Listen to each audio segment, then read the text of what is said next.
Welcome, bipolar winter comrades. We are on a journey to reveal the prophecies of the world's largest and most powerful doomsday cult to usher in the end of all life on Earth. Here, we engage you to help expand the army of responders. We must enlist the intelligence services, military, and media in every country on Earth to thwart this doomsday cult's unfolding plans to execute the world's end. You have reached the podcast of all podcasts.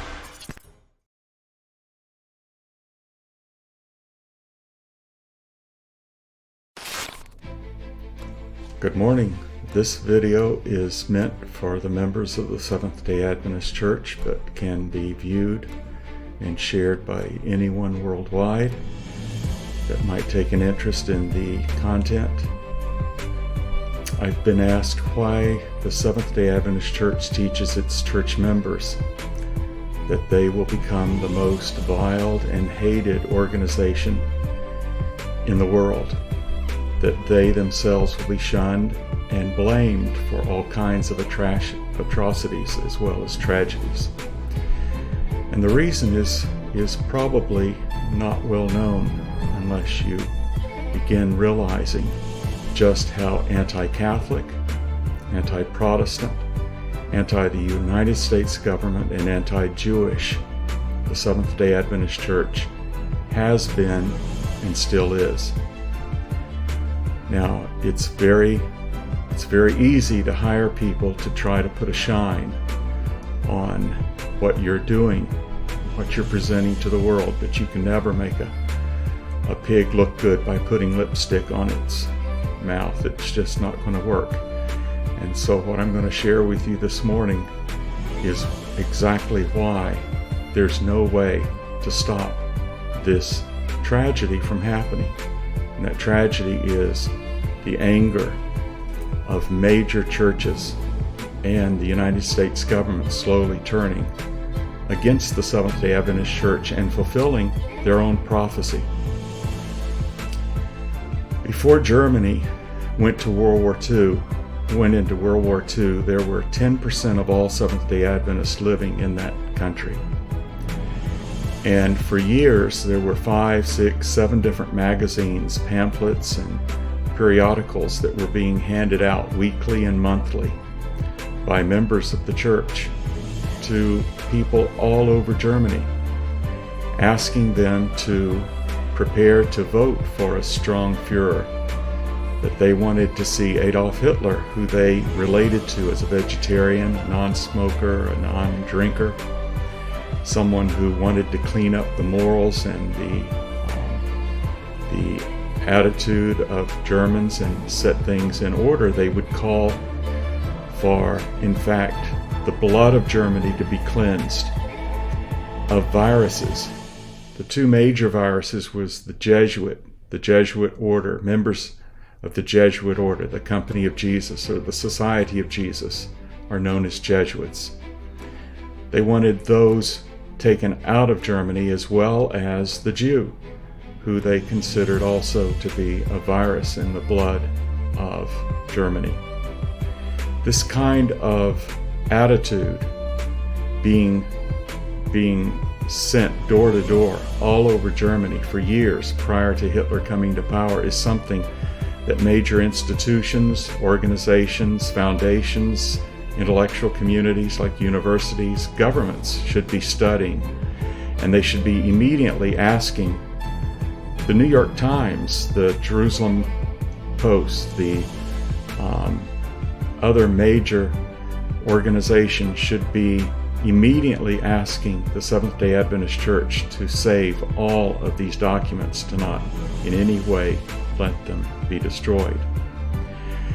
Because in the links below this video, you will see why the Seventh-day Adventist Church for 160 years, 170 years has taught that the Catholic Church is not just an evil organization teaching satanic teachings, but they are actually called the first beast or the first great Satan in the book of Revelation. The Protestant church is considered an organization that will slowly be reuniting, as we're seeing now in the ecumenical movements, with the Catholic Church. And in such, they are going to also take offense at being considered people who worship and have the mark of the beast because they go to church on Sunday instead of Saturday. Now, the Seventh-day Adventist Church doesn't keep a lunar calendar, but they keep the seventh-day Sabbath. They keep the solar calendar of the Catholic Church. That can't be explained because most people don't have a background to understand any of these details within the Seventh-day Adventist Church. Those who do probably aren't going to talk out about it much because it then is going to create questions that no one wants to be asked in the church administration. The United States government is considered to be the second great beast in the book of Revelation, the great Satan. This is why you have Muslims around the world openly calling the United States government the great Satan. Now, there's other aspects to all of this, and that has to do with the anti-Jewish sentiments. Since World War II, there's been books produced like Flee the Captor that actually puts a nice shine on the fact that there were Seventh-day Adventists trying to do the right thing.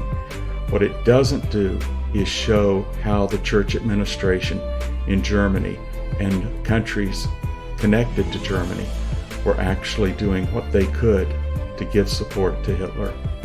In fact, even after the war was over, the U.S. government had to have their different services go in and try to teach the United States Seventh-day Adventist Church, I guess North American Division, why and how they had to stop being supporters of the Nazi Party. So, when you have a church teaching that Jews are cursed, have been cursed, will be cursed, and will be lost because of their teachings that they belong to the Synagogue of Satan, what you're doing is setting up worldwide an ideology that is devastating to an ancient people who basically have brought us the Torah and the Tanakh, the Hebrew Bible, without one alteration over thousands of years. And yet, what do we do with that scripture? We use it to turn on them and create hate.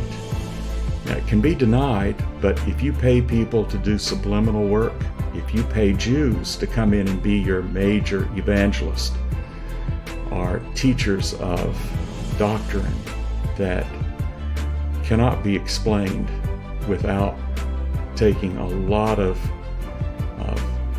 liberty, then you're going to be having people appear to not be so anti-Jewish in their church, whereas Jews who are actually wondering why the rise of anti-Semitism is on the growth, why it's growing at the rate that it's growing, is going to be asking, are these teachings having anything to do with the way we are being attacked? Are they supporting people who already have a leaning towards being anti-God, anti-Jewish, anti-children of Israel? And the answer is absolutely yes. In fact, the most anti-Catholic church in the history of the world is the Seventh-day Adventist Church. The most anti-Protestant church in the world is the Seventh-day Adventist Church. The most anti-United States government church in the world is the Seventh-day Adventist Church, and the most anti-Jewish organization in the world has been and is the Seventh-day Adventist Church, all according to the way I see things. I would ask you to look at the links provided below this video in the comment section. I would ask you to share this video with anyone you can and ask them to also watch these links, which will prove what I've just said. If you watch these links in detail and in depth, you'll actually become a supporter of this blog, and you'll be asking this podcast, and you'll be asking others to start watching it, and do what you can to give support to asking the church to start openly apologizing and making changes, which they have also been told in their prophecies they cannot and will not do.